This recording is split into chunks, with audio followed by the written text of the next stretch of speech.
Imagine a world where innocent people were sentenced to prison, where politicians didn't answer questions, and you didn't know how they spent the country's money. Where you didn't know that a pandemic was spreading in your community, and where all the information you received came from interest groups, private companies, or rumors. That's what a world without journalism would look like. The Global Sustainable Development Goals are the world's common goals for a better world. They were adopted by the world heads of state and government at the UN. These goals are also called Agenda 2030. There are a total of 17 targets to eradicate poverty and hunger, to realize human rights, achieve equality, and protect the planet and its natural resources. Simply to make the world a better place for all of us. Goal 16 is about promoting peaceful and inclusive communities. In addition to being able to live in peace, this means building effective, inclusive institutions with responsibility at all levels.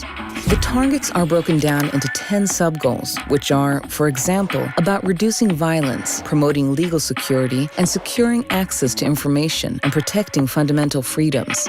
Fundamental freedoms refer to the human rights established as early as 1948 at the UN. Freedom of opinion and freedom of speech are included in these rights. Independent journalism is fundamental for people to be able to share information and ideas. Indicators are used to measure progress towards goals.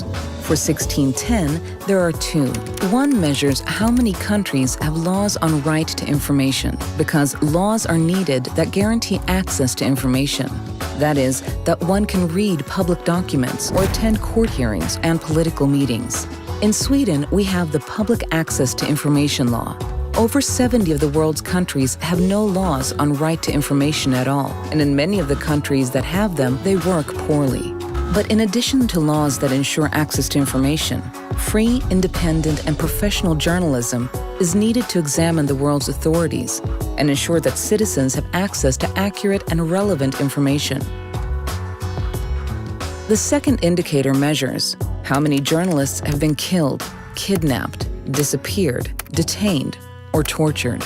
In 2019, 49 journalists were killed because of their profession. That was the lowest number in 16 years. But at the same time, freedom of the press has been reduced. More countries have become more dangerous for journalists to work in. And in addition, many media providers find it difficult to manage financially. This is not good if we want to achieve the global goals, because through their role as examiners of power, journalism contributes to many other sub-goals under Objective 16. For example, 16.3, promote the rule of law and ensure equal access to justice. Cases where innocent people have been convicted or the judiciary has not worked have been highlighted by journalism and led to wrongful sentences being cancelled or changed. One of Sweden's biggest legal scandals was revealed by a journalist and led to the release of a man who was innocently convicted of 8 murders. In many cases, people with long sentences for murder and serious crimes have been released after journalists examined their cases. But investigative journalists also help the justice system by revealing crime, corruption, illegal financial and arms flows, or tax fraud.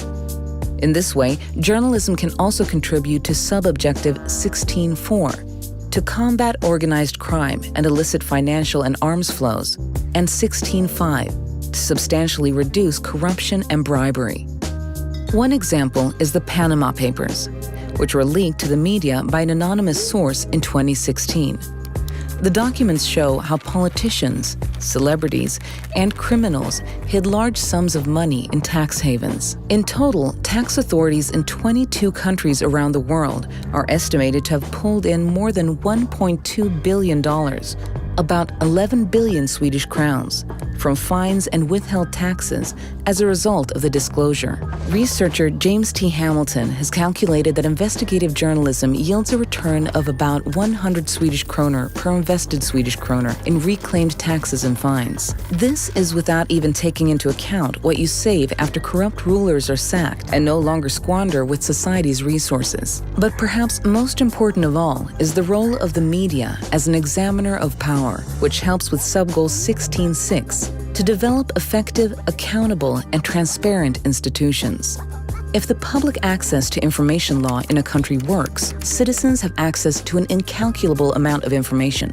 The journalist's job is to go through public documents, such as decisions and procurements, or to attend parliamentary meetings and summarize the most important information. Both daily news and major scandals come from public documents. Journalism can reveal everything from public servants who provide apartments for their own children and acquaintances, or authorities that do not handle procurement properly, but give expensive contracts to the manager's friend. In 2011, a Romanian newspaper revealed that the state had procured diluted disinfectants for all the country's hospitals, which led to high mortality and infectious diseases for those in care. Another sub-goal is 16.7, ensure responsive, inclusive, and representative decision-making. This means that people should be involved and have influence over political decisions. The politicians must make decisions that are in accordance with the will of the people. But how can they know what millions of people think and want? Here, journalism plays an important role in raising questions and making voices from all sections of society heard. For this to work, politicians must be available and answer journalists' questions, and authorities must disclose information in accordance with the Public Access to Information Law. So, journalism is not only dependent on institutions and laws, but also on the fact that individual politicians and authorities interact with them.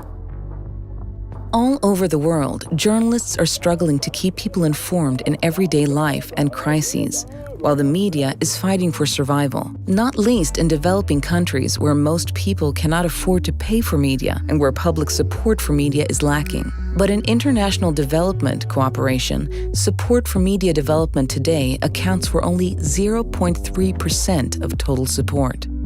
Journalism is needed to achieve Goal 16 and our dream of peaceful and inclusive societies. What can you do to help media continue to exist in the world? Pay for it when you have the opportunity. Advertise in media that produces high-quality journalism in the public interest. Be source critical and validate information before sharing in social media.